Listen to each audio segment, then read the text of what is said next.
This presentation is an analysis of Charlotte Perkins Gilman's famous short story, The Yellow Wallpaper. The Yellow Wallpaper is a satirical criticism of the popular 19th century Dr. Weir Mitchell rest cure treatment given to upper middle class women for the treatment of depression. Although fictional, the story is based on an experience Charlotte Perkins Gilman actually had, suffering from postpartum depression and her subsequent nervous breakdown as a result of the failed rest cure treatment she was prescribed. On one level, the story is about a woman in the process of losing her sanity, but it can also be read as a feminist tract in which the main character represents the repression of women in general by the patriarchal society of the Victorian time period. Basically, the Yellow Wallpaper can be interpreted using three different approaches. One is known as the biographical approach, or seeing how the author's life is reflected in the story. The second is the psychological approach, or analyzing a character or the author by looking at his or her psychological state. And lastly, the feminist approach, which is analyzing a story by looking at what the message is about how women are treated.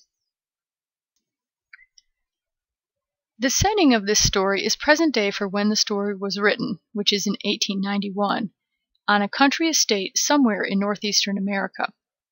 The form of this story is similar to epistolary form, but instead of being written in letter form, the short story is told as diary entries from the perspective of the narrator, who is unreliable since she is going insane throughout the course of the story. Is this story an example of realism or naturalism? This story is characterized as both realistic in its depiction of an average woman trapped in a domineering marriage and losing her mind as a result of the medical treatment she's given, but it is also naturalistic in her helplessness to control her loss of sanity. This story is a very frightening Gothic tale depicting what it is like to go insane.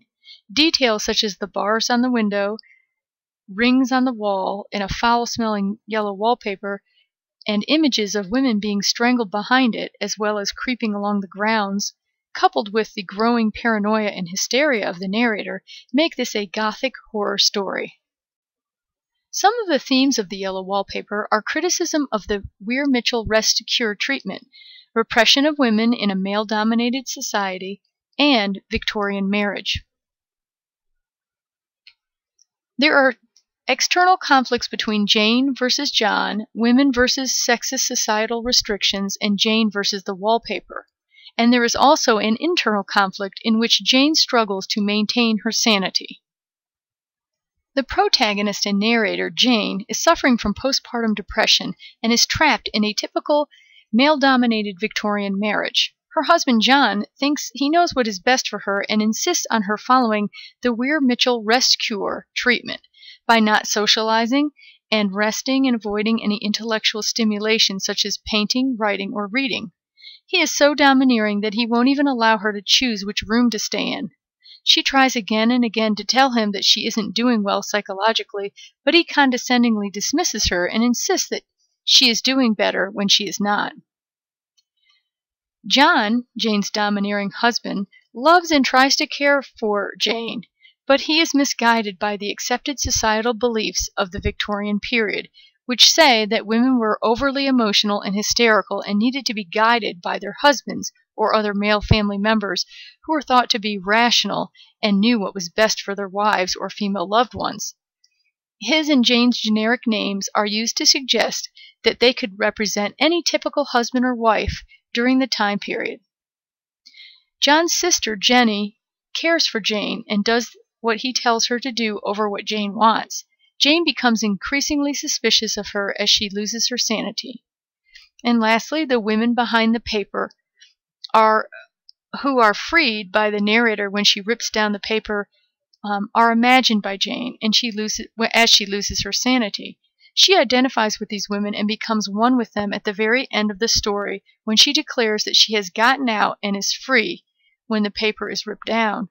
These imaginary women represent all repressed women of her day, who are trapped by the sexist roles for women and the repressive marriages they are imprisoned in, since they are not even free to have a say in their own medical treatment, own property, vote, or enjoy many of the other rights that men enjoyed during the Victorian age. The yellow wallpaper is symbolic of the repression of society on women and Jane's mental illness, both of which restrict Jane and the other women of her day. The sickly, foul-smelling yellow of the paper that lingers in the room and comes off when one touches the paper is described as decaying and moldy, and the pattern on the paper is described as confusing and committing every artistic sin. Jane is unable to follow the pattern and it bothers her.